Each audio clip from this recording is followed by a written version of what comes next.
in my business, I always used to tell my clients, I'm basically like an educator. I'm just a teacher, right? I mean, if all I'm going to do is just explain to you why this makes sense, and if it makes sense to you, great.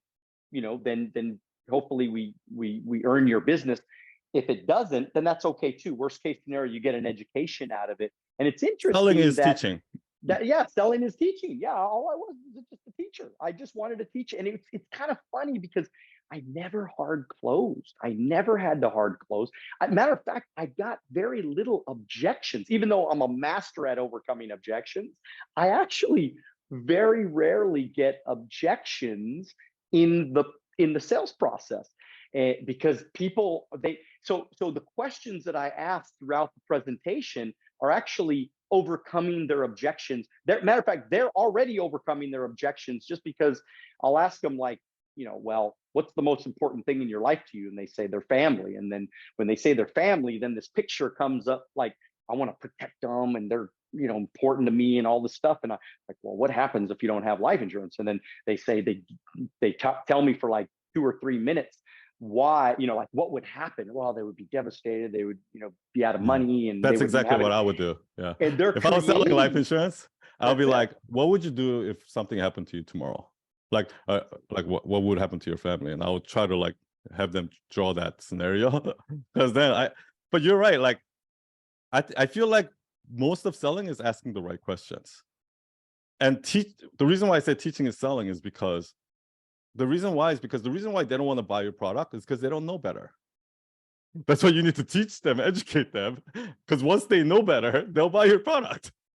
So teaching and selling.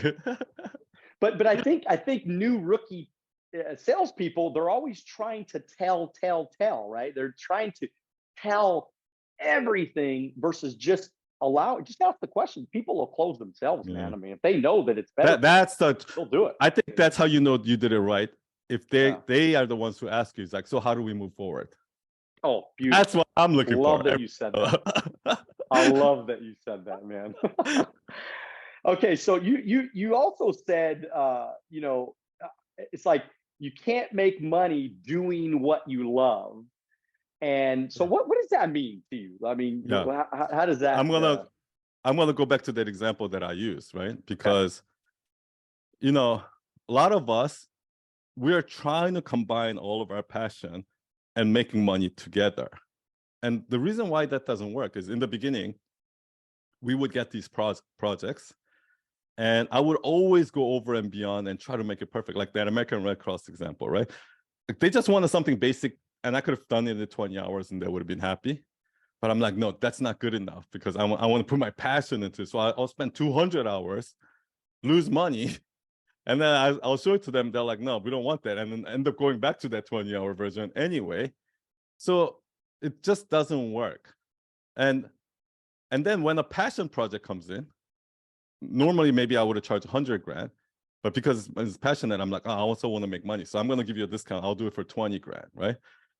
But then what happens is that client is now want to control everything because I'm paying you 20 grand. So, and then me sitting here going like, I gave you an extreme discount, and you're like, and then we start building resentment. So I feel like whenever you try to merge those two, it just doesn't work. So what I had to do was I had to separate the two and say, these are my money-making projects.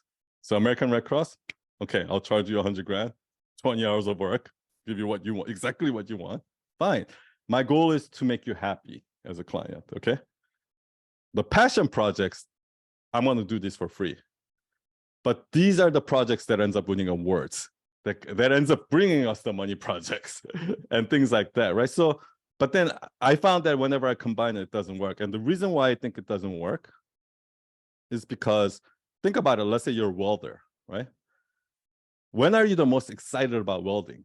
When you first get started, when you learn, right? When you first like getting into it. If you've been welding for 20 years, the same thing for 20 years, trust me, you're going to be bored of welding. But who do you think people will pay? The one who's been welding for 20 years or one who just started, right?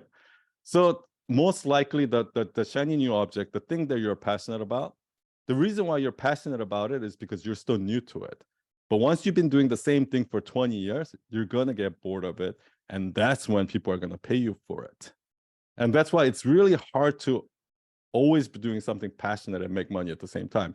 You have to separate the two. Okay, this is where I make the money, and this is what I do for passion. I look, I love it. I love what you're saying. And, I mean, I relate to it. Go ahead. And you can do it within the same job too. So for example, like if Kobe Bryant was still alive, there would be like going to the gym and lifting weights for 4 hours. That's what he's doing for work. And then going on the court playing that game is what his winning is what is passionate. Like, it doesn't matter what job it is. Like, one of my small group leaders brought it up perfectly. It doesn't matter how much you love being a parent, you still have to change diapers. It doesn't matter what job you have, the most passionate job in the world, every job still has the changing the diapers, and you have to do it.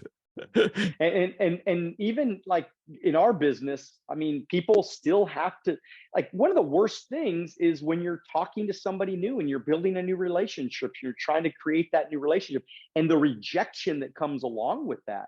And so I was telling our Wealth on the Beach Club this morning, I said, look, guys, I said, you got to go for the no, you know, and yes, it's painful sometimes. Yes, it's scary sometimes. Yes, we don't want to feel that because it's painful. That's the same thing when you work out, right? I do my push-ups every single morning. I try not to miss ever. Maybe Sundays I don't do my push-ups, but every single day, no matter what, even if I don't work out that day, I do my push-ups every single morning. And it's funny how every morning when I'm that first push-up, like, I don't want to fucking do that first push-up, man. I just don't want to do it because I know about number 40 or 50, it hurts, it's painful, and I know what it's going to feel like. And it's just, it's funny because it's the discipline of the process that allows me to keep doing it, that allows me to get the results that I feel like are good for me and makes me look 35. So thank you again for that. I appreciate that. It's working. That was big, man. That was keep up the push-ups. I'm telling you, push-ups work, man. Hey, we're gonna start closing out, but I want to. I mean, this is great when we're talking about mindset and things like that. I mean, this next generation that's coming up right now, a lot of people are, you know, come on, let's be honest. I mean, drugs are at an all-time high. And by the way, I don't know why anybody's doing drugs, because, you know, this fentanyl thing is ridiculous that people are actually dying. I mean, you could be out on the weekend and doing a little bit of drugs or something. Not that I didn't do that, but people are doing that. But it's like, you could just fucking die, dude. I mean, this is just crazy world we're living in, you know. But you kind of had talked about, you know, like this next generation, they're depressed, man. This is why they're doing drugs, is because they are depressed. And a lot of people, I think, well, in America, I mean, we take more drugs than anything, even if they're prescription drugs and things like that. We take more drugs than any other, you know, any other country, I think. And I feel like there's something wrong with, I mean, mentally, people are more depressed than ever. Why do you think that is? Why do I think that? Why do you think people are so depressed? I mean, like, I'm not sure, but if I had to take a guess, like, I mean, social media probably has a lot to do with it, right? Like constantly comparing yourself and things like that. But I actually think it's more deeply rooted. I have a feeling that it's what I said about everybody trying to find their, because almost every young person that I talk to, they say to me, like, I'm so lost. I don't know what to do with my life. Like everyone feels like they're lost, right? It's because they're all looking for the perfect job, the perfect career, the perfect brand message. So what I would say is, like you said, I think to be happy and to feel fulfilled, that thing that you don't want to do, push-ups, I think you just got to start doing them. Because whenever I have those moments every week, I'm like, why am I doing this? It's so pointless. It's like I get those nihilistic moments too, you know what I mean?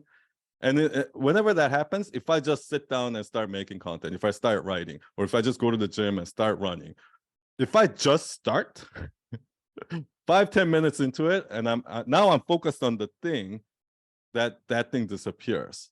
But the more I just sit there in my room in the dark and, you know, curl myself into a ball and be like, oh, what's the point of life? Like, I'm just gonna go down that. So I would say maybe most people are living in their head and not in their, like, they're not taking action, but just like, think maybe everybody's worried about 10. One thing I always see is like everybody's worried about step 10. When they know that, like, everybody's like, son, how do I blah blah blah? How do I not get canceled or blah blah blah? Like, how, like, okay, have you gotten canceled? Well, the step 1 is to get canceled first. Right? So take the step 1 for everybody knows what the next step is, but they're too scared to take it because they're worried about step 10. And what I would say is just plunge in, take the step 1. Doesn't matter if it's the right step or not, just take it. Thank you for watching our short clips on Alonzo Academy. If you'd like to watch the next short clip, click here. If you'd like to watch the entire podcast, click here.